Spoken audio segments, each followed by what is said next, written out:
Want the secret to my rapid weight loss?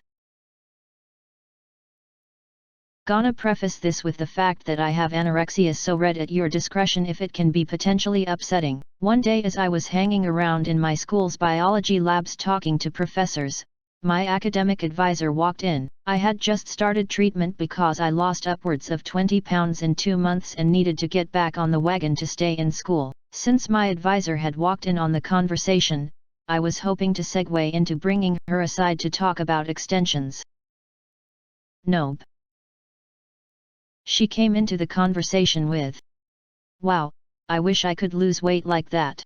She rattled on about her unsuccessful dieting and her lack of willpower, not like mine. How could I do it? I lost it internally. Mind you, she was fully aware of my issues because I had taken medical absences and have had to maneuver classes around treatment. Never stopped her from telling me whenever I ate French fries that I don't eat real food. Here's where the malicious compliance comes in. I ingest, I said, "Do you want tips?" She obviously jumped on that. Of course, she'd love tips. The next day I sent an email with every single detail of behavior usage, how to restrict, how to vomit, lying to your friends and therapists, how to run a 5K after not eating for days, etc. It got graphic too, with how to deal with vomiting blood, passing out in public, acid erosion on your teeth, and having your hair fall out. She didn't respond to that email, but she stopped talking about dieting in front of me for the rest of my time in college. Now to the comments. My mom lost a ton of weight during the month after my dad passed. She just wasn't eating. Whenever people asked her for her secret, she would say, "I don't recommend a diet." When they pushed more, she would say, "My secret is having my husband die suddenly. Works wonders, really kills the appetite like nothing else." That usually shut people up. I did something like this too. My mum was in hospital. She had end-stage cancer and we were just waiting for her to pass. I was spending most of the day at the hospital and I was barely eating. I just had no appetite. I lost 10 kilograms in 2 weeks without trying, around 22 pounds. A friend saw me and congratulated me. I snapped and told her I'd rather have my mum.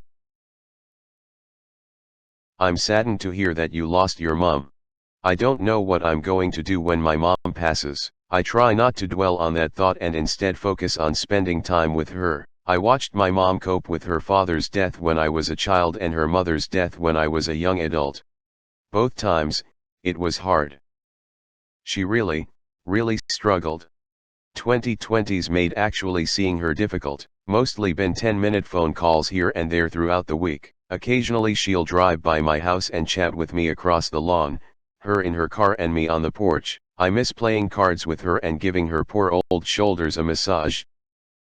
Sorry for the ramble, I'm a little bit high and a little bit disheveled after reading some of the stories in this thread. I hope that you have found peace and comfort again since your mum passed. I'm gonna call my mom. I'm so grateful that I'm still able to. I did something nearly as bad. I'd lost a lot of weight due to cancer.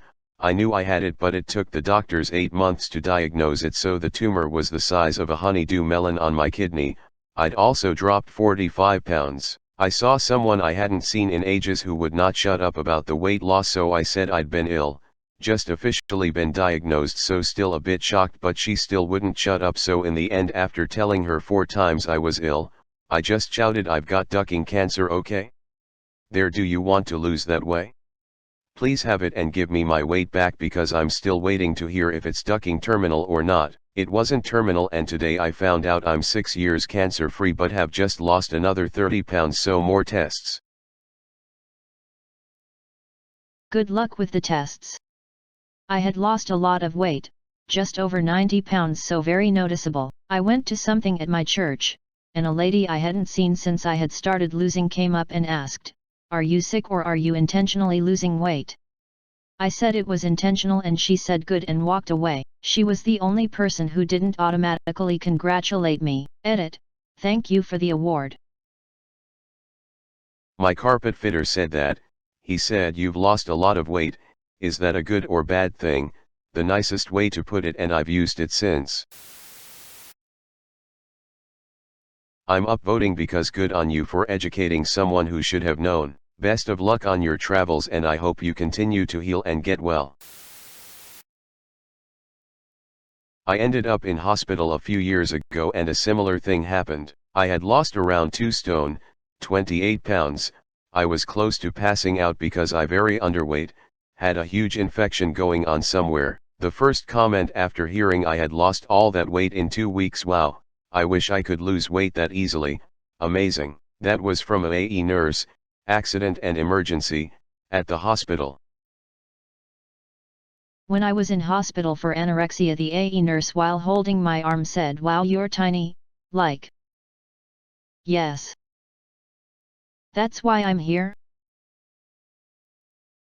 I haven't had an ED before, but I used to be quite skinny.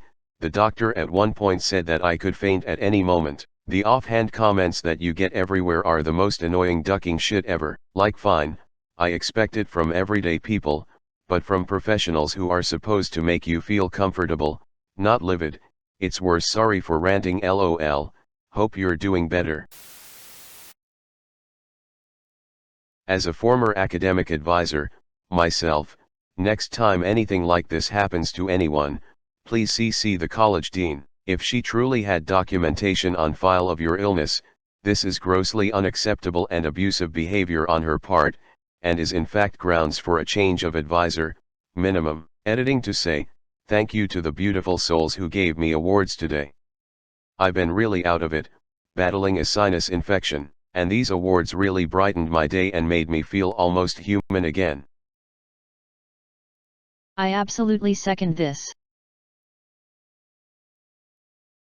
Agreed.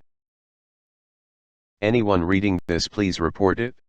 Just because they are adults doesn't mean they're right.